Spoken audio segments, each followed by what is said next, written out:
No veo el mensaje ahora. Muy buenas tardes. Soy Félix Blasco, soy el director del área TIC y bienvenidos a la Escuela Sí, però no és Internacional que de això Postgrado. depèn de cada docente que és la fàcil i ja està. Eh, No? Però Perdonar, ¿quién está con el audio? Bueno, repito, perdonar. Soy Félix Blasco, soy el director del área TIC y bienvenidos a la Escuela Internacional de Posgrados. Hoy vamos a tener un interesante webinar dentro de nuestra reuniones semanales en las cuales tratamos temas muy relacionados con la tecnología, sobre todo con las tecnologías de la información y las comunicaciones. En este caso, algo muy relacionado y que casi todo que el mundo en alguna vez hemos sufrido, que son las denegaciones de servicios, ¿no? Dentro de nuestro máster de ciberseguridad, así como del máster de programación Python, se ve todos los temas relacionados con los desarrollos seguros y cómo evitar tener este tipo de programas. Pero, sin embargo, la denegación de servicios es una cosa que nos vamos a encontrar habitualmente. Y hoy contamos con Alberto Morales, que nos va a dar una explicación sobre la denegación de servicio y cómo protegernos de ella. Alberto, dicho esto, te cedemos los trastos y suerte.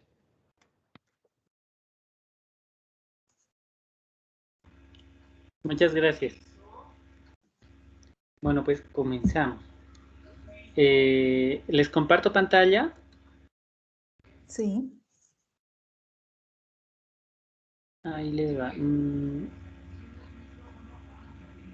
Acá. ¿Se ve? Sí se ve. Se ve. Muy bien. Comenzamos. Bueno, buenas tardes. Mi nombre es Alberto Morales, más conocido en este mundo como XB3T0. ¿Ya? Soy ingeniero de sistemas computacionales y me encanta esto de la ciberseguridad. Más que todo me dedico a todo esto, participando en CTFs y todo, ¿no? También formo parte de los organizadores de la comunidad Hack Madrid, y aparte de eso también soy organizador del equipo Flag Hunters de Hack Madrid, que participa en CTFs. Ahora, la charla de hoy la vamos a enfocar en los ataques de denegación de servicios en pasado, presente y futuro. Comenzamos. Primero vamos a tener la presentación que ya la hice, ¿ya? Un inicio, la historia, la descripción de los ciberataques, actualidad, formas de protección, conclusiones, luego los ruegos y las preguntas, y voy a ponerle unas referencias más respecto a todo lo que se está haciendo respecto a todo esto, ¿no? Ahora, en inicio, un ataque de denegación de servicios o denial of service es un tipo de ataque, ¿ya? a un ordenador o a una red de equipos de una empresa, puede ser, o solamente de un servidor local para hacer pruebas, ¿no? O tal vez un servidor pequeño de una empresa pequeña. Les hablo más o menos de una ONG tal vez, o empresas demasiado grandes, ¿no? Como este último ha aparecido el ataque de negación de servicios ¿cómo es esto? A una de las ciudades que hay en España, ¿no? Ahora, ¿de qué se trata esto? De que el servidor, cuando está funcionando, deja de funcionar. Si uno, digamos, trata de conectarse a un servidor para consultar cualquier tipo de cosas, le da una respuesta, pero en este caso tiene tantas solicitudes que se satura, se estresa el servidor y ya no contesta a nadie. Entonces, eso es lo que pasa con un ataque de denegación de servicios. Prácticamente tiene un bloqueo por tantas peticiones que tiene un sistema, así de simple. Ahora, yéndonos un poco a la historia de los ataques de denegación de servicios, podríamos decir que el primero que apareció fue en 1988, ¿ya? Y quien creó este gusano es Robert Tampa, más conocido el gusano por su nombre, que era Gusano Morris, que es Robert Tampa Morris. ¿Y por qué creó este gusano? Justo cuando apareció el ARPANET, él quería hacer una prueba y saber cuántas personas o cuántos equipos estaban conectadas a la red, cuántos en total habían conectados para saber si iba creciendo el internet o no, si iba a funcionar o no. ¿Y qué es lo que pasa? Lo que hace Morris es hacer un programa y ese programa tenía que llegar a cada una de las computadoras y una vez que hacía un ping tenía que guardarse y devolverse a otro lado y sumar un contador, ¿no? Entonces iba así subiendo el contador, pero tenía un error en el código. ¿Y qué es lo que hacía? Que este programa se iba copiando la cantidad de veces que aparecía en cada una de las computadoras. Es decir, si encontraba una, se copiaba una. Si encontraba dos, se copiaba dos veces en las computadoras, en ambas. Y si encontraba tres, se copiaba tres veces en ambas, y así sucesivamente. Entonces, ¿qué es lo que hacía? Este programa iba llenándose tanto en las computadoras que el ARPANET cayó.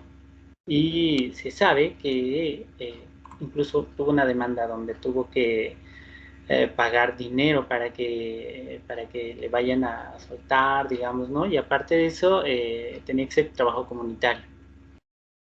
Ahora, eso respecto al Sam Morris, el primero que apareció. El segundo fue en el año 2000, que fue creado, no fue creado, sino fue descargado y utilizado por un adolescente. Este adolescente era canadiense y se llamaba Michael Calce, más conocido como Mafia Boy. Ese era el nombre de su apodo en el mundo hacker. ¿Qué es lo que hacía este programa? Lo que hacía era saturar los servidores, ¿ya? ¿Y cómo lo hacía? Empezaba a hacer peticiones, pero no como las que se hacen ahora. En esa época solamente eran tratar de cargar la página y los servidores no podían utilizar tantas peticiones en ese sentido, ¿no? Y este programa lo descargó de una plataforma que se llamaba Hotline. Ahora, este jovencito, antes de ir a la escuela, empieza a utilizar su computadora con el programa y le gustaban páginas a él. Una era Yahoo, la otra era Amazon, otra eBay, no sé, incluso para las noticias CNN, porque tal vez quería hacer un montón de peticiones o algo así, ¿no? Y la cosa es que lo va cargando esos enlaces a ese programa. Y este programa empezaba a funcionar y tardaba un poco porque en esa época las computadoras tampoco eran muy rápidas, ¿no? Entonces tardaba un poco y el amigo se va a la escuela. Una vez que se va a la escuela, el programa empieza a funcionar y empieza a mandar ataques. Bueno, no ataque, ¿no? Sino una especie de peticiones a cada uno de las páginas que había. Es por eso que en esa época Yahoo, Amazon, eBay y CNN, entre otras, y las más importantes estas, empezaron a caer. Y es por eso que todo el mundo en esa época se asustó y saltaron las alarmas, digamos, en Internet, ¿no? Donde se desnudan las falencias que había en la red. Y este ciberataque supuso o puso un punto de inflexión entre lo bien que funcionaba el Internet y lo que le faltaba. ¿Y qué es lo que faltaba? Implementar esto de la seguridad informática, ¿no? Y una vez que se dieron cuenta de esto, de cómo un muchacho eh, pudo dar una especie de bajón, digamos, al Internet en esa época, con un solo programa, nada más. Y el programa ni siquiera lo hizo él, simplemente lo descargó de una página que estaba ahí. Como ahora lo podemos descargar miles de programas de GitHub o otros más, ¿no? Y darlos a funcionar sin saber cómo está funcionando. Entonces, eso es lo que pasó, ¿no? Ahora, en el año 2001 surge el gusano Code-Red. Y lo lindo de ese gusano era que, uno, su nombre, que surge de una de las bebidas que tenía Pepsi, que era Red Mountain Dew, creo que era, o algo así, ¿no? Y la cosa es que justo cuando estaba de moda esta bebida, surge este programa. ¿Y este gusano qué hacía? Atacaba una vulnerabilidad que existía en Microsoft Internet server, ¿no? Information Server, que era el IIS. ¿Qué es lo que hacía? Hacía una especie de peticiones al servidor, ¿ya? Y este servidor tenía tantos archivos que solicitaban, ¿no? Su atención, y el archivo idq.dll es el que fallaba. Producía un buffer overflow o un desbordamiento de pila, ¿ya? Que hacía que el servidor caiga. Entonces ya no funcionaba. Y estas peticiones, o este programa, hacía unas peticiones N veces, o sea, cantidad de veces, tantas que ya no funcionaba. Era algo bueno, digamos, para algunos que trabajaban ahí en esa época, porque algunos tenían que salir temprano, o tenían que irse a comer, o algo así. Entonces, una vez que se caía, ellos decían, no, lo siento que no funciona, y se iban, ¿no? del trabajo. Y obviamente que los que estaban en IT tenían que estar trabajando horas extras y todo lo demás para tratar de solucionar el programa. Ahora, en el año 2003 surge el SQL Slammer. Este programa también aprovechaba una vulnerabilidad, ¿no? Que era el desbordamiento de pila en el motor de la base de datos de MySQL Server, de Microsoft SQL Server también, Data Engineer. También era, como les digo, un desbordamiento de pila que en realidad son molestos. Ahora, en el año 2016 surge el Team DNS. ¿De qué se trataba este programa? También atacaba una de las vulnerabilidades, ya más que todo de las IPs, y este es donde surge más que todo, hacía un uso del Mirai. El Mirai es un programa ya que utiliza una vulnerabilidad en muchas de las máquinas que existen en el mundo. Les hablo de cafeteras, televisores, refrigeradores, o sea, un montón de programas que tienen un chip específico que Mirai se adueña de ese chip específico y empieza a crear una red de bots. Y el DIN DNS eso es lo que utilizaba. Ahora, como resultado, hubo caídas de Twitter, Pinterest, Reddit, GitHub, entre otras, incluso Spotify y PayPal. Ahora, entre muchos otros se quedaron sin conexión en una caída que surgió en esa época, ¿no? Y los servidores fallaron. Ahora, el Mirai, como les decía, usa ese programa o esa vulnerabilidad y, aunque no crean, esa vulnerabilidad es tan grande que con una sola conexión, en el año 2016, tenía 308.000 bots para conectarse y hacer ataques. Imagínense, 380.000 bots en el 2016. Imagínense cómo será ahora, ¿no? Porque muchos de esas bueno, ese chip no ha sido totalmente arreglado y muchas personas no saben cómo arreglarlo. Entonces el programa y el fallo sigue ahí. Ahora, en el año 2018 surge el DDoS contra GitHub, ¿ya?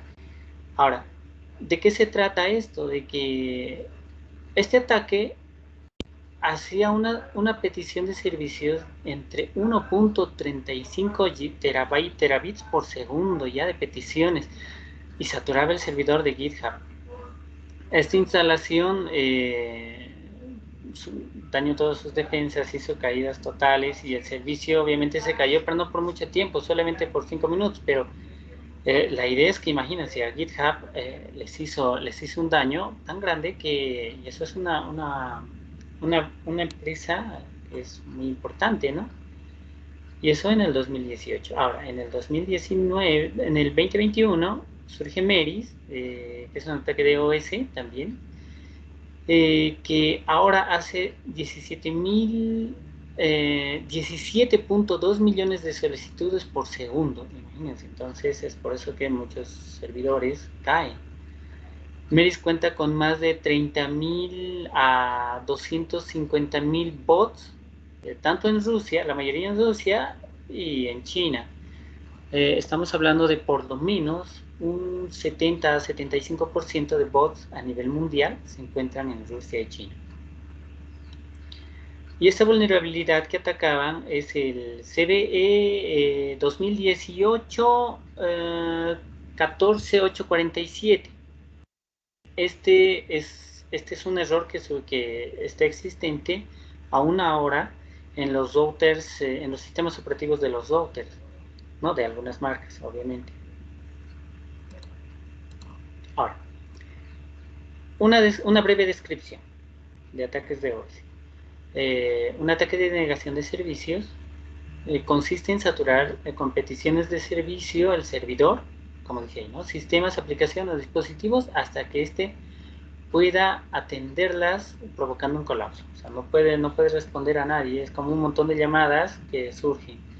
Incluso yo veía hace un tiempo atrás que yo lo relacionaba, ¿no? Un pequeño video donde hay una granja de pollitos y si uno llega para darles comida, absolutamente todos se unen ahí y no dan paso para caminar. Entonces, ese es un ataque de denegación de servicios simple, digamos, ¿no? Así, donde se ataca directamente a un solo punto y ya. O sea, una sola máquina a una sola máquina y ya está. Eso es un ataque de negación de servicios. Una sola máquina sin un montón de peticiones con un pequeño programa y ya está. Ahora, un ataque de negación de servicios distribuido es cuando usa bots, es un montón de máquinas que ayudan a realizar el ataque maximizando su poder, digamos, ¿no? Ahí se caracteriza por generar un gran flujo de información desde varios puntos de conexión a un solo punto destino, ¿ya? Para este ciberataque es necesario el uso de una red de bots, como les decía, ¿no? Que provocan un consumo excesivo de ancho de banda capaz de llegar a un consumo entre gigabytes por segundo y terabytes por segundo, o terabits por segundo, ¿no? Ahora, un ejemplo claro es este, donde un montón de máquinas realizan un ataque a un solo servidor o a un solo IP incluso. No solamente un solo servidor, un solo IP. No. Como les decía, una descripción de este ataque es colapsar la red con un montón de solicitudes para que este servidor no pueda ser operable. Este tipo de ataques hace muchas pérdidas de dinero a muchas empresas y aparte de eso, dependiendo del tipo de ataque, puede incluso borrar algunas bases de datos del servidor. Es por eso que incluso los de IT generalmente bueno, hacen un montón ¿cómo les digo? Un montón de reportes, digamos, para que ellos hagan backups de las bases de datos, ¿no? Les voy a mostrar un ejemplo práctico de qué es lo que, bueno, de ambos, de un ataque de OS y un ataque distribuido. Aquí les voy a compartir una pantalla, ya, a ver, no sé si es que me funciona.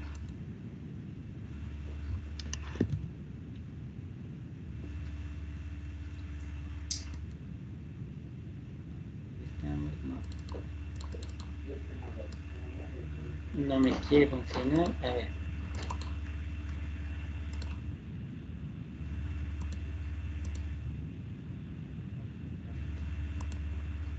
Voy a volver a levantar. Como verán, aquí tengo mis equipos. Voy a levantar este, que es el Metasploit. Este es un sistema para que uno haga sus pruebas de ciberseguridad. Tranquilo. Disculpa, Alberto, no se ve más ¿Sí? que la presentación únicamente. Ya, ok. Denme un momento. Ahora mismo lo reparo.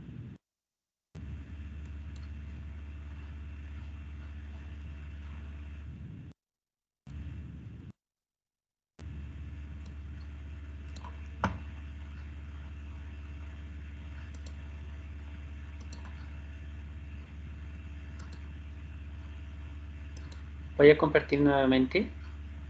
Ya, a ver.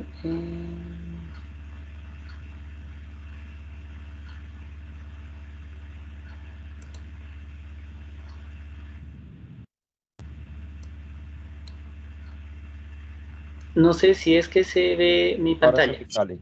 Ahora se ve Cali. Ya, pero está pequeño, ¿verdad? Sí. A ver, vamos a ver. Si es que...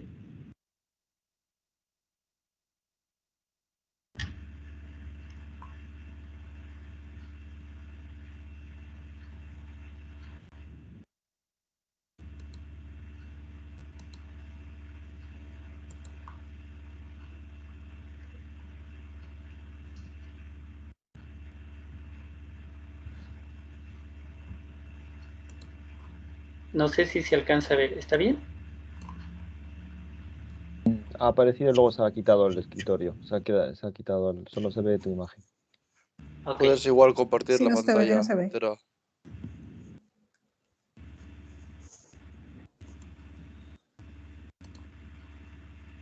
En vez de compartir pantalla, puede compartir.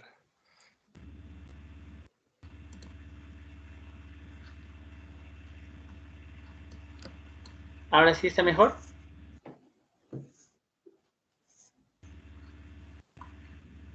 No se comparte. No se ve nada, ¿no? No, ya, muy bien. A ver.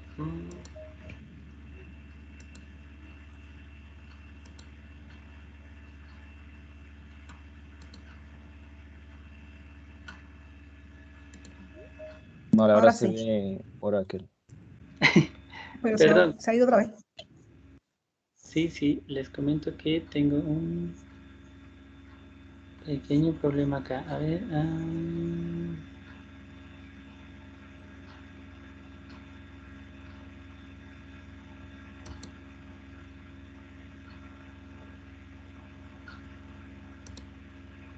Cuando usted va a compartir, tiene dos opciones: compartir pantalla o compartir ventana. Si comparte pantalla, ya está. ¿Está bien esta? Sí, Ahora ahora sí. se ve perfectamente. Perfecto. Ya, muy bien. Sí, ahora sí. Ya. Ahora, déjenme checar si es que ya me levantó el otro servicio.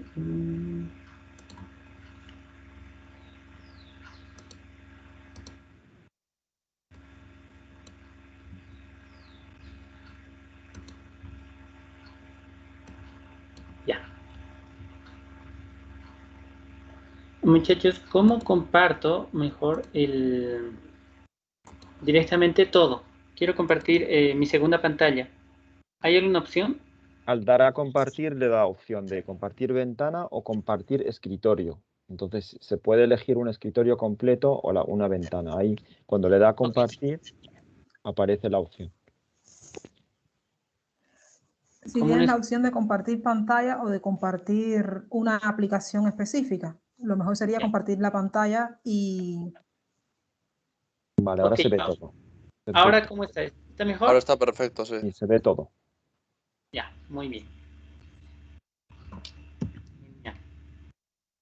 Déjenme checar. Realmente que les cuento que cuando hago esto, no me permite ya ingresar al inicio. Ya ver, voy compartiendo por partes, ¿les parece mejor? O sea, no sé si ven esta parte, ¿sí? Sí. Ya, muy bien. Esta ventana es del compartir. exploitable, Sí, ¿ya? Ahora, perdonen, es que no uso generalmente el Teams. Esta es la primera vez. Ya, ahí está. Como me dice acá, mi usuario es msfadmin y la contraseña es msadmin. Ahora,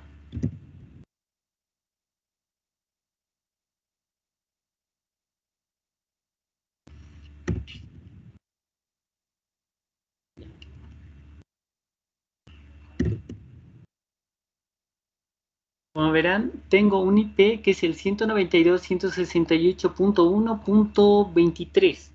Ese es el servidor que voy a utilizar con esta máquina, ¿ya? Les digo que se acuerden de esta dirección de IP para que pueda utilizar esta IP desde Cali. ¿Está bien? Ahora les voy a compartir Cali.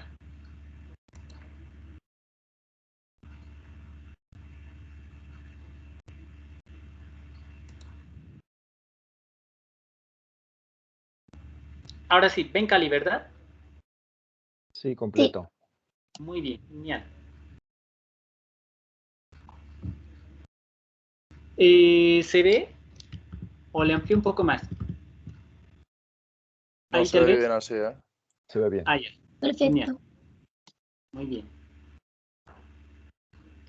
Lo que voy a hacer ahora es utilizar un programa que es el System, no, Slow HTTP Test, ¿ya?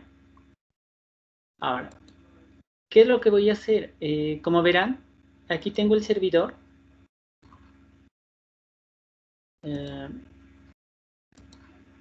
Ups, a ver. Ahí está. Ingreso al 192.168.23, a ver, por si acaso, para que lo vean. Vamos a hacer desde el principio. 192.168.1.23. Y como ven, automáticamente me carga la página. Esta de aquí la voy a cerrar. ¿Ya? Ahora. Les voy a mostrar que sí funciona el servidor porque está arriba. Ahora, si aquí escribo admin y aquí password. Let's say. Oh. Un momentito. Admin.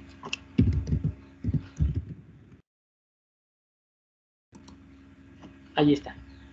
Puedo realizar o puedo hacer este tipo de prácticas, SQL injection y todo lo demás, ¿no? Pero esto en el sentido de que esta máquina de la que les digo que es exploitable es para hacer pruebas de ciberseguridad, o sea, penetraciones de servicio, uso de SQL injection y un montón de cosas. Y lo que voy a hacer es hacer caer esta página o este servidor que tengo funcionando en una máquina virtual. ¿Qué es lo que vamos a hacer? De aquí me voy a salir, ¿ya? Para que vean que efectivamente estoy nuevamente en el principio del servidor. Ahí está. ¿Qué es lo que vamos a hacer? Lo primero que vamos a hacer es, vamos a hacer una prueba nada más de lanzar el ataque, el slow, que es el simple, ¿ya? HTTP. En este help podemos ver las opciones que tenemos. ¿Dónde está? Oh.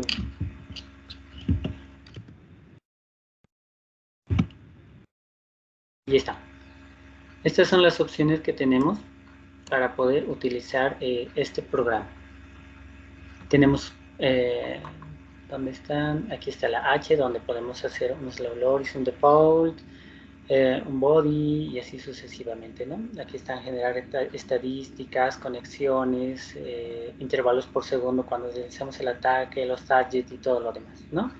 Las conexiones. Este más que todo, este programa lo utilizo yo para hacer pruebas de DOS, de ataques simples de DOS. ¿Y qué es lo que hago? Lo que vamos a hacer es esto. Vimos el Slow HTTP Test, C, de conexiones. Como verán, ya está ahí, ¿no? Conexiones, en esta parte, pongo los 20.000 solicitudes que voy a hacer. O, sí, 20.000, digamos, ¿no? En H, lo pongo en un encabezado lento, ¿ya? Para que vaya funcionando lentamente, estos servicios se vayan lanzando. Ahora, un intervalo por segundo de 10, incluso lo puedo subir esto o bajar, dependiendo de qué tan fuerte ataque voy a realizar. Ahora, las conexiones por segundo, voy a realizar 500 conexiones por segundo a la dirección que voy a poner. ¿Ya? Y aquí tengo la duración del ataque, que va a ser 600 segundos, ¿no? Y aquí está la U, significa la URL, pero aquí, esto lo utilizaba para un ejemplo que yo lo tenía aquí, ¿ya? Que era de esta página. Como verán, aquí está la dirección IP, pero yo ya no voy a utilizar la red local o el servidor local. Lo que voy a utilizar es una máquina virtual. Entonces voy a hacer la conexión a la máquina virtual directamente. Ahora, la dirección de la página de la máquina virtual es esta, 192.168, ¿no? Entonces vamos a ponerla ahí. Ahí está. Ahí está. Aquí. 92.168.1.23. Ahora, viendo aquí, si actualizo, vuelve a cargar, normal. Pero ¿qué es lo que voy a hacer? Una vez que lance esto,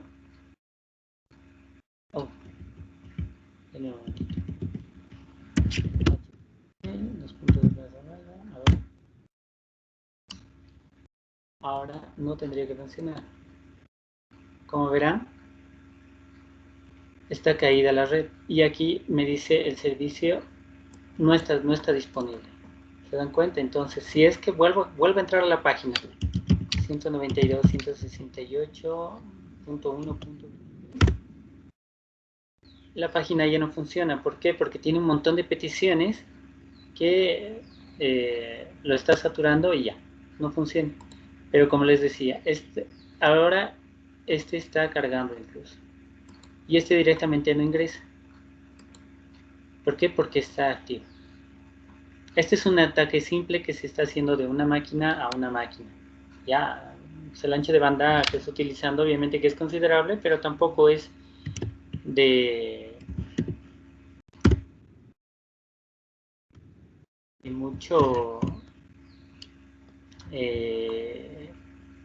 mucho problema, digamos, ¿no? Porque esto pasa y está. Como verán, actualizo y 192.168.1. Ingresamos a la página. A ver, vamos a ver otra vez. Ahí está. Como ven, volvemos a ingresar, ¿no? Ahora, lo voy a volver a cerrar para que vean que sí funciona, ¿no? Eso en cuanto al ataque de DOS. Lo que vamos a hacer ahora es un ataque más sofisticado. Vamos a hacer un ataque que es un DDoS, ¿ya? Que un ataque así sí podría hacer caer a una red como la de Andorra, como fue la última vez, ¿no? ¿Qué es lo que vamos a hacer ahora? Lo primero, tengo que ingresar a mi carpeta, ¿ya? Entonces, voy a utilizar ahora el programa que es el Slow Loris, ¿ya? Luego aquí, ahí está, ¿no? Estos programas se pueden encontrar fácilmente en GitHub. Es por eso que les decía, si en el 2000 un joven podía descargarse estos programas, imagínense ahora. Es por eso que esta charla, obviamente, que es meramente informativa, no lo hagan en casa. Y si lo hacen, háganlo en un entorno controlado. Ahora, tengo que utilizar el Slow Loris. ¿Ah? Pero para utilizar el Slow Loris, me olvidaba. Se utiliza con Python 3. Utilizamos el slowloris.py, ¿ya? Y la opción S de aquí en el help aparecen un montón de opciones. Como verán aquí, el S nos habla del socket. Esos son los equipos que vamos a utilizar, las máquinas que vamos a utilizar. Ahora, como dice un S, vamos a utilizar máquinas, y aquí está, vamos a utilizar unas 500 máquinas para realizar este tipo de ataque, ¿ya? ¿Y dónde vamos a realizar este ataque? Al mismo servidor, que es el 192.168.1.23. Probamos nuevamente que está funcionando y como verán, Va a cargar y sí funciona. Incluso ingreso aquí y me va a pasar aquí. ¿Se dan cuenta? Entonces, el servidor sí funciona. Lo que vamos a hacer ahora es lanzar el ataque. Ahora está creando los sockets. Y una vez que empiece a mostrarme las máquinas que ya están funcionando, directamente no va a funcionar el servidor. Como verán, ahí ya tengo 281 máquinas. ¿Y por qué? Porque no estoy utilizando las 500 porque el servidor es uno solo y estoy haciendo un ataque directamente a un solo IP. Cuando un ataque está realizado a un solo IP es mucho más efectiva que realizar a un servidor con todas las IPs que tiene. Ahora, como verán, una vez que actualizo ya no funciona. ¿Por qué? Porque ahora las máquinas estoy haciendo un montón de solicitudes de cada una de las máquinas que estoy utilizando ahora. Por ejemplo, vuelvo a cargar la página como hace rato para que vean que sí no funciona, ¿no? Y tampoco va. Y aquí tampoco. Justo ahora la página está caída y el ancho de banda que se está utilizando para realizar este ataque es mucho mayor que el que estábamos utilizando hace minutos atrás. Una vez que nosotros le cortamos el ataque, volvemos a hacer una actualización y verán que sí funciona.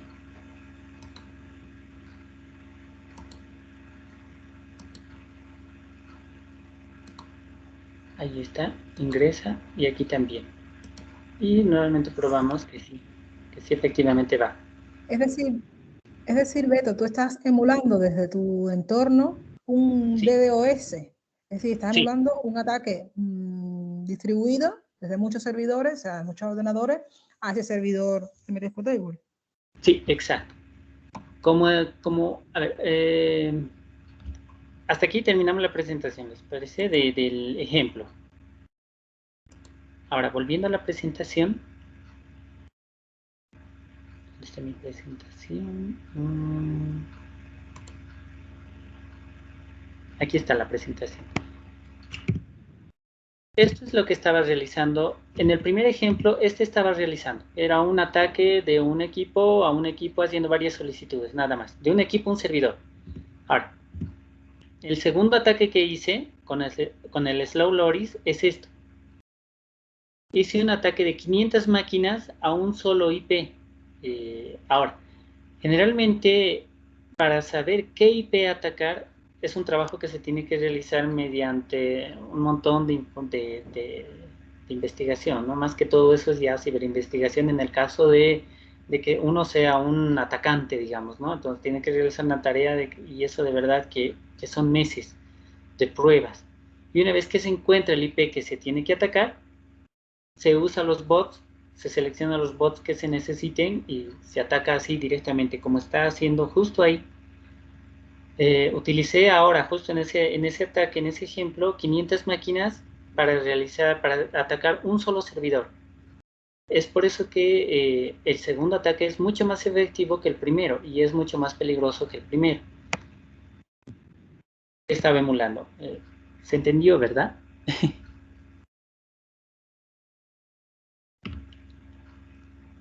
Hola, hola. Sí, Carlos de la Fuente tiene una pregunta. Sí, dale. Hola. ¿Qué pasaría si hay un CDN como Cloudflare atrás de eso? Bueno, antes del servidor. Ya. Ahí viene el detalle. Quiero llegar a eso. ¿Puedo contestar tu pregunta cuando llegue ahí o quieres que la conteste ya? Más que todo para que todos me vayan entendiendo de acuerdo a lo que voy avanzando. No sé, me da lo mismo. Ya. Esperemos a que llegue esa parte. Mejor, y ahí te explico. Y lo bueno, por decirte, yo al menos recomiendo que utilicen el Cloudflare porque es muy, muy bueno. Pero tiene una falencia. Y justo quiero llegar ahí. A ver, una vez después de las prácticas, vemos la actualidad, ¿no? En Internet actualmente existen estos ataques que son el DOS y el DDoS. Ahora, como les decía hace rato, un joven de 16 años puede utilizar estos ataques, basta que tenga un poquito de de curiosidad y nada más. Este tipo de ataques generalmente los utilizaba Anonymous, ¿ya? Y esto era antes de que los programas incluso se vayan subiendo a GitHub y todo lo demás. Basándonos en el malware que es de Mirai, existen muchos bots en el mundo que incluso pueden utilizarse sin que las personas se den cuenta que están ahí, y funciona. Un ataque así de verdad haría caer muchas cosas. Hasta ahora ya con las máquinas que están mejorando sus procesos y todo, hacen mucho daño a muchas aplicaciones, muchos servidores, ¿no? Ahora, en el 2021, la Generalitat de Barcelona también sufrió uno de estos ataques, ¿no? Donde hicieron una caída de sus servidores y cayeron unas 2000 aplicaciones que estaban implicadas y todo lo demás. Estos ciberataques en Cataluña afectaron los medios audiovisuales y todo lo demás. En muchas otras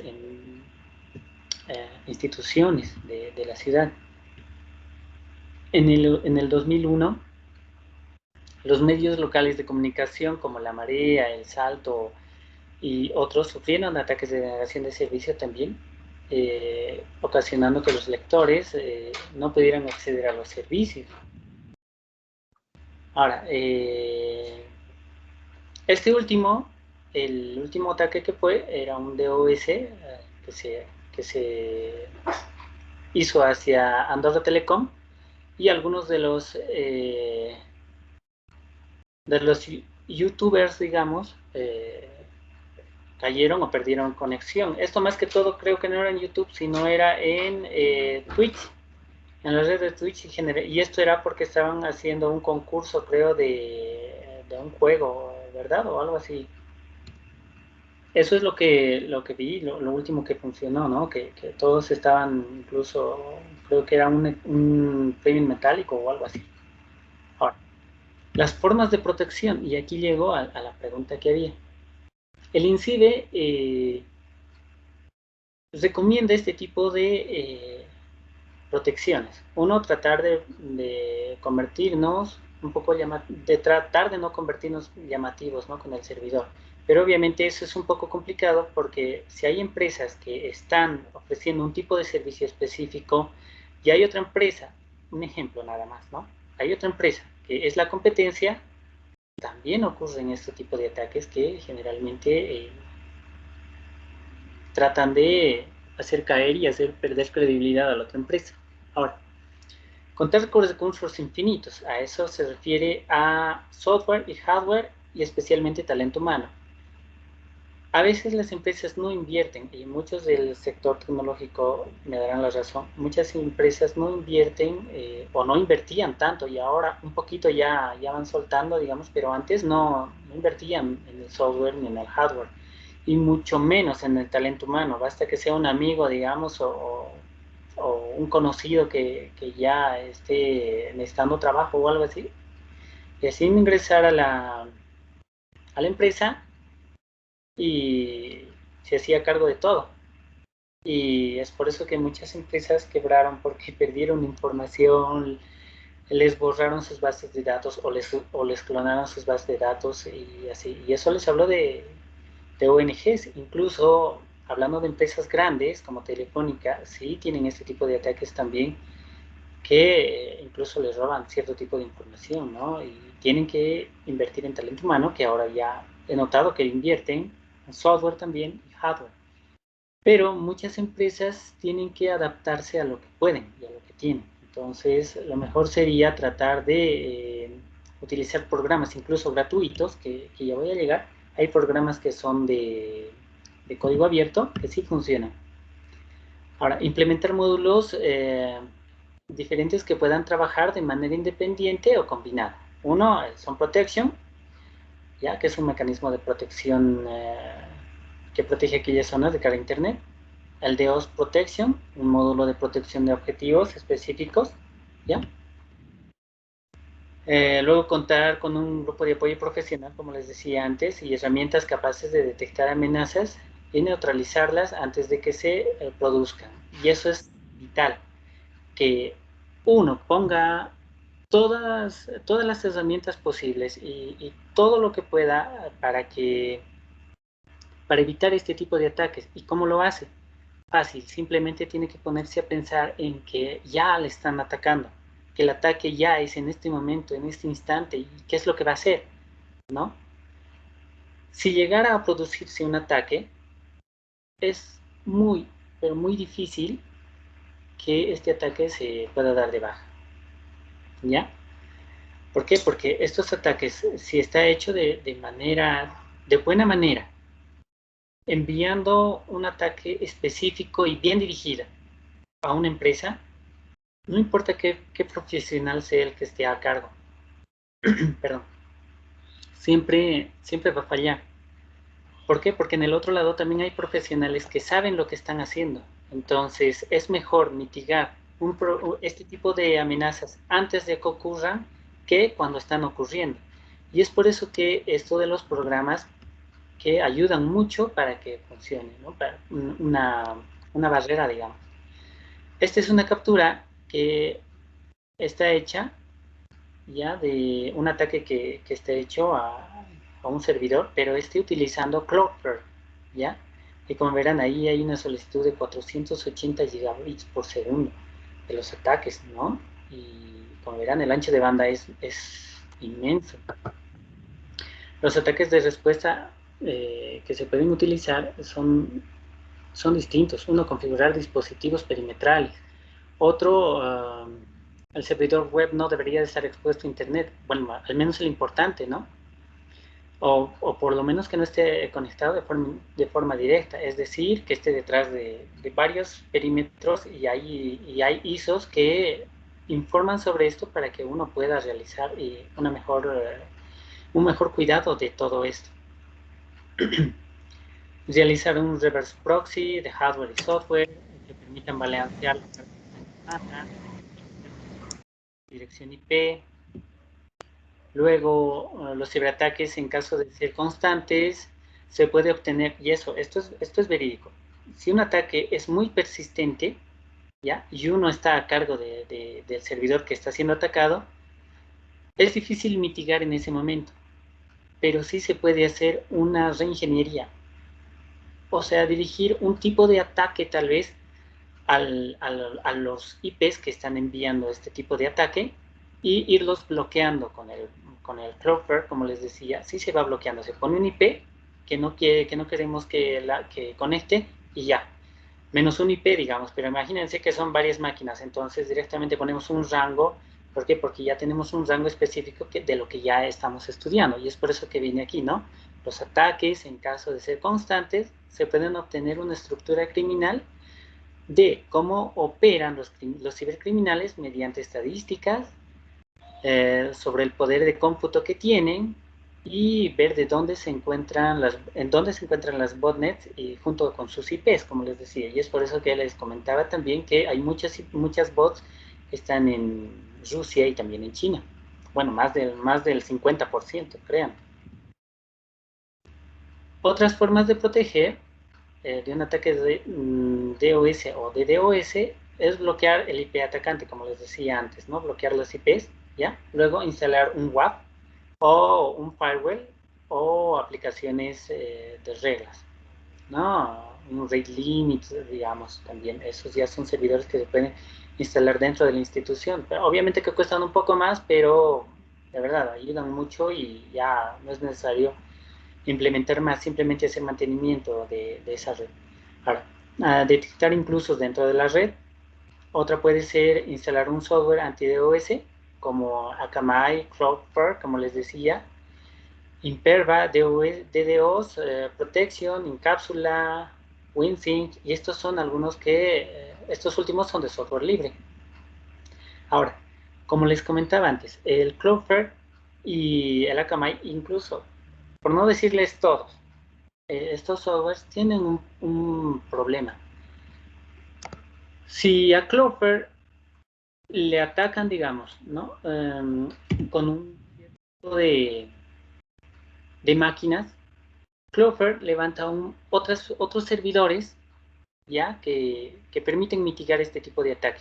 Y lo bueno de Cloudflare es que no es que le esté haciendo publicidad, simplemente que yo lo vi, ya hice pruebas incluso, y levanta servidores, va levantando como torres de servidores, dependiendo de los ataques que son, y nunca llegan al servidor. Obviamente que fatigan un poco, pero no a la gran medida que debería de fatigar.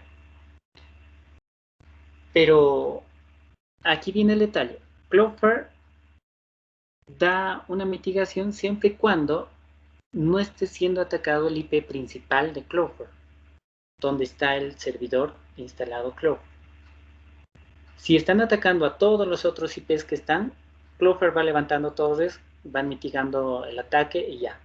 Pero si es que Cloudflare tiene el ataque directamente al IP principal, Cloudflare no puede levantar nada. Y ese es el problema. Es como si le atacaran por debajo del escudo y ya, el escudo queda fuera. La idea es que tener la suerte de que nadie sepa el IP principal. Ahora, ¿cómo sabemos eso? Si uno está atacando, la única manera de saber todo eso es atacar directamente a todas las IPs. Pero al atacar todas las IPs, Cloudflare va levantando servidores, fantasmas, digamos, que lo van mitigando absolutamente todo. Y es difícil llegar al servidor principal o al IP principal. Es por eso que ahí se hace una preinvestigación para saber qué atacar y cómo atacar. Pero obviamente en este sentido es, por no decirles imposible, porque en informática absolutamente nada es imposible, sí se puede, pero Cloudflare también tiene opciones para ir cambiando IPs, digamos, y no necesariamente utilizar una siempre, porque obviamente ahí, ¿quién no se va a dar cuenta que IP es la que usan siempre como servidor que levanta? Tendrían que ir cambiando, no sé, cada mes o no sé, dependiendo de cada qué tiempo reciben un cierto tipo de ataques, ¿no? Así. Luego, otra de las opciones es blindar el servidor mediante técnicas de bastionamiento para reducir los servicios en el servidor. Luego, estos son los programas que son de código abierto, que uno se puede descargar, los puede implementar incluso, o los puede dejar correr sin necesidad de utilizar una licencia. Obviamente que Cloudflare y Akamai también tienen la opción de utilizarlos hasta cierta cantidad, digamos, de peticiones, y de ahí ya obviamente que el mismo Cloudflare y Akamai solicitan que uno compre más espacio, pero estos otros no. El Nginx, el OSWAP, HTTP, POST, DDoS, Dflights y Aproxy son unos muy recomendables. Para las conclusiones, un ataque de denegación de servicio es un problema, específicamente para las empresas que ofrecen un servicio provocándole pérdidas económicas considerables. Y es verdad, muchas empresas, como les comentaba antes, han cerrado por este tipo de ataques y han sufrido pérdidas, y no solamente pérdidas económicas, sino pérdidas de información. Y esa información ha sido vendida en el mercado negro. Un ataque de denegación de servicio también es dirigido, si está bien dirigido y bien hecho, es difícil de mitigar, como les comentaba antes. Es mejor tomar medidas como monitorizar la red, siempre pensando que siempre se puede recibir un ataque, o un ataque es inminente, ¿ya? Instalar un software anti-DOS, mover toda la información posible a un entorno de la nube o un cloud privado, ¿ya? Instalar un programa para la implementación de manera local, o un permise generalmente. Eso es, como les decía, esa es una gran opción, pero cuesta, es caro instalar o implementar eso en una empresa, ¿no? Un on-premise. Durante un ataque, siempre de manera temporal, se puede mover todo lo dinámico a un estático. Las recomendaciones principales es que no importa el equipo que se tenga, el software que se utilice. Si no se sabe cómo utilizarlo y no se toman las medidas preventivas a tiempo, el problema va a persistir sin importar las condiciones. Eso siempre pasa, ¿ya? Dar una capacitación constante al personal que está encargado de los servicios IT en cada una de las empresas. Obviamente que Esto a veces es un poco complicado porque no siempre se da, pero es una recomendación muy importante. Mejor prevenir que lamentar, eso sí, siempre. ¿Ya? Y ruegos y preguntas. Les cedo la palabra. Sí, hola, buenas tardes. Buenas tardes. Tenía una pregunta. Los atacantes, a la hora de hacer un ataque DDoS, ¿cómo suelen camuflar su IP? ¿Y qué proxy usted recomienda para camuflar las IPs? Camuflar la IP. Generalmente estos ataques se realizan mediante VPNs, usos de VPNs, ¿ya? Y al utilizar estos tipos de ataques con una VPN y utilizando bots, es difícil que te encuentren porque tienes un montón de IPs que están conectadas ahí, incluso la tuya está camuflada, entonces es difícil de que te encuentren. Obviamente no imposible, pero sí es difícil. Ahora, un proxy, no sé, tengo algunos por acá, a ver. Todas estas herramientas, como les comentaba, uno puede ser el reverse proxy, ya utilizando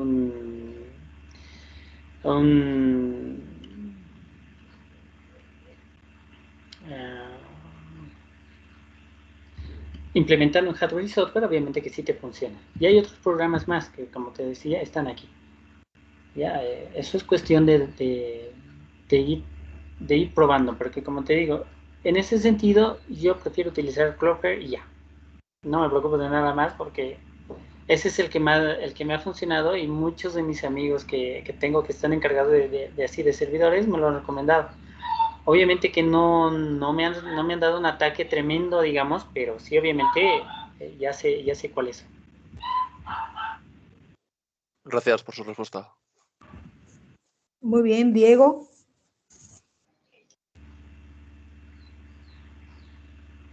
Aló, ahí sí. Sí. Bueno, mi consulta era sobre las botnets, por ejemplo, un caso totalmente hipotético, obviamente que no va a pasar, pero si yo quisiera o tú quisieras hacer un D2, un distribuido, ¿Sí? ¿las botnets son controladas por ciertos grupos o yo, por ejemplo, como atacante, puedo de alguna forma ocupar esas botnets que ya existen actualmente o yo tendría que crear una lentamente con el tiempo para poder ocuparla, para hacer un DDoS? ¿Sabes? Ahí viene el detalle. Las botnets que están ahora funcionando, las puedes utilizar. La idea es conectarte. Si llegas a conectarte, puedes implementar dentro de cada una de las botnets qué es lo que tú quieres ejecutar. Si digamos que, como te digo, quieres hacer un ataque donde cada bot haga una solicitud de, no sé, 1000 solicitudes por segundo, imagínate, solamente 1000, y tienes unas 500 bots, obviamente que en ese sentido, con 500 nada más, no te recomiendo, necesitarías mucho más. ¿Por qué? Con esto no te enseño nada malo, ¿ya? Ojo. Lo único que te digo es que con 500 es más fácil buscar 500 IPs o entre 500 IPs a quien está realizando el ataque que buscar a alguien que está realizando el ataque entre más de no sé, más de 3000 botnets. Entonces, ese es el detalle, pero cada una de las bots las puedes utilizar como uno quiera. Hace un tiempo atrás, haciendo unas pruebas, sí logré hacer eso, pero haciendo el envío de correo masivo, nada más. Solo correo masivo, pero haciendo un envío de 3 correos masivos mediante cada una de las bots y solamente utilicé 50 bots. Entonces, solamente las 50 saturaron el servidor, los servidores que tenían en una empresa, ¿no? Y más que todo para pruebas, para mostrarles que efectivamente el espacio que utilizaban dentro del servidor de correos no era suficiente. Entonces quería mostrarles eso, porque pueden existir muchas solicitudes de muchas personas. Entonces al realizar eso, obviamente que se dieron cuenta que el espacio que estaban utilizando no abastecía. Y si es que llegarían a tener un desbordamiento, digamos, no van a poder tener solicitudes, no van a poder atender peticiones que haya, incluso, no sé, observaciones o quejas, entonces se cae y van a tener un problema. Más que todo, en ese sentido, sí utilice eso. Y como te digo, se puede. Se puede siempre y cuando lo hagas de buena manera, digamos, ¿no? Como para mostrar algún fallo que existe dentro de una empresa, no para hacer un ataque tú, digamos, ¿no? Eso sí. No sé si contesté tu pregunta. Sí, me quedó súper claro acá por Chile. Muchas gracias. Muchas gracias a ti. Muy bien, tenemos a Alex, Luca. Hola, sí, buenas, Alberto. Hola, Una buenas. pregunta. Dime. En el caso que exponías de Cloudflare, si, por ejemplo, como decías, se hace un ataque a un rango de IPs, o una lista de IPs, y a lo mejor la IP principal no es la primera, pero sí es una de las siguientes, se sigue cayendo aún así el servicio, ¿no? Sí. Es decir, por ejemplo, si es de las, aunque sea la última de las listas, por muchas torres que haya levantado antes, se sigue cayendo. Sí, el servicio ya no funciona de manera regular, obviamente, pero de que tiene servicio, tiene servicio. Pero obviamente que no va a tener un servicio al 100%, tal vez en el mejor de los casos, dependiendo de la configuración que tengas o del plan que hayas adquirido, vas a tener mucho más cobertura, digamos. Te va a funcionar más del, no sé, más del 50%. Y con eso ya la gente tampoco se va a quejar mucho, digamos, ¿no? Pero obviamente para que eso pase, Cloudflare solicita que hagas compras de espacio. Y si haces, mientras más espacio tengas, más defensas tienes. Obviamente que si lo hacemos en el entorno gratuito o un poquito más, sí, obviamente que el servicio cae. Por lo menos va a funcionar no en su mejor rendimiento, pero sí por lo menos en un 20-25% sí funciona. Y el IP principal, siempre hay que cuidarlo. El IP, el siguiente IP, si es uno de los principales, obviamente que sí, hace una gran caída, ya que tenemos solamente uno. Entonces, uno pendiente más, digamos, que es el principal, entonces ya es seguro que el Cloudflare es difícil que funcione bien ya. Genial, muchas gracias. Gracias a ti. Gracias, Cristina. Hola, buenas tardes. Mi pregunta era acerca de las formas de protección que habías comentado, que no me ha dado tiempo mucho a cogerlo. Uno de los módulos posibles era el Zone Protection y el otro. A ver, te lo repaso. ¿Dónde está Zone Protection? Me dices si lo ves porque comentarte que hay muchas cosas que ya las pasé. El DOS Protection. Sí, ¿podrías explicar un poco más en qué consisten? ¿Cuál es la diferencia entre ambos? El DOS Protection lo que hace, ahí lo puse de manera cortita, pero te lo amplío un poco más. Es un módulo que protege todos los hosts específicos. O sea, tú le pones un montón de hosts, pero los hosts que tú necesitas que cuide, ¿ya? Y este DOS Protection lo va protegiendo de posibles ataques. Obviamente que llega a saturar igual, pero ya no llegas a perder tanta conexión. Ya obviamente que lo que no está protegido siempre se te va a caer, pero los hosts que los pusiste sí los va protegiendo en parte. Llegamos a 47 participantes.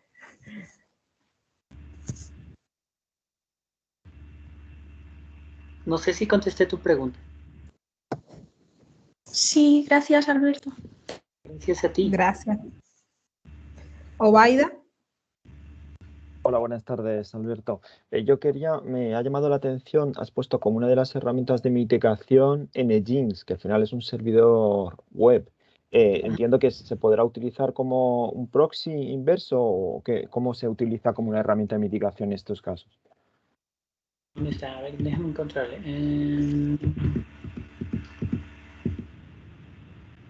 Creo que estaba posteriormente, más tarde.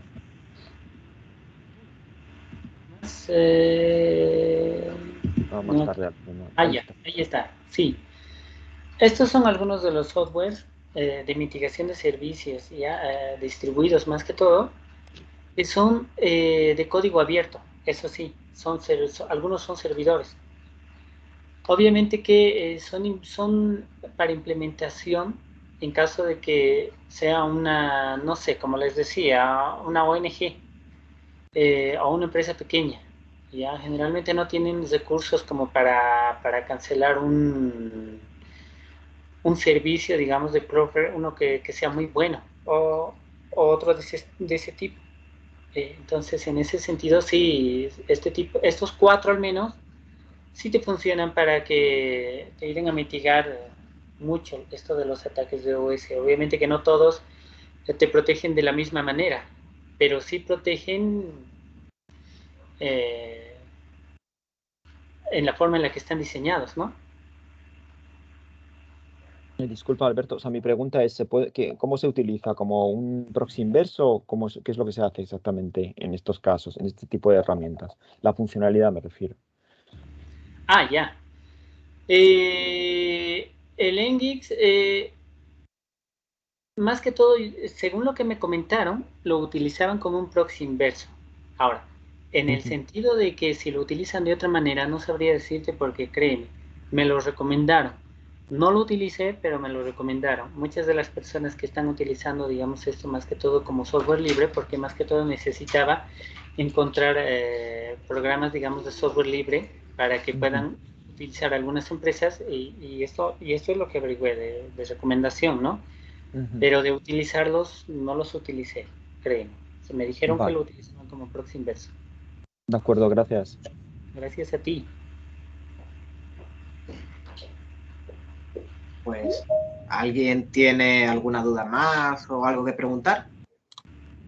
Yo acá, José Ávila. Sí, José. Por acá.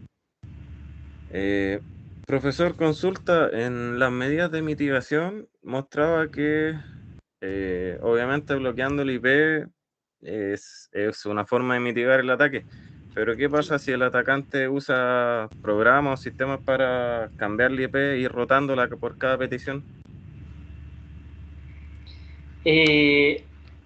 ¿Sabes? La mejor manera de ir protegiéndote es pensar de que ya te están atacando o que te atacan mañana o esta noche. Entonces tienes que ponerte a pensar de cómo te atacarían. Ahora, como les comentaba, una de las maneras, ¿dónde está? Justo por aquí, para explicarlo mejor. No sé si...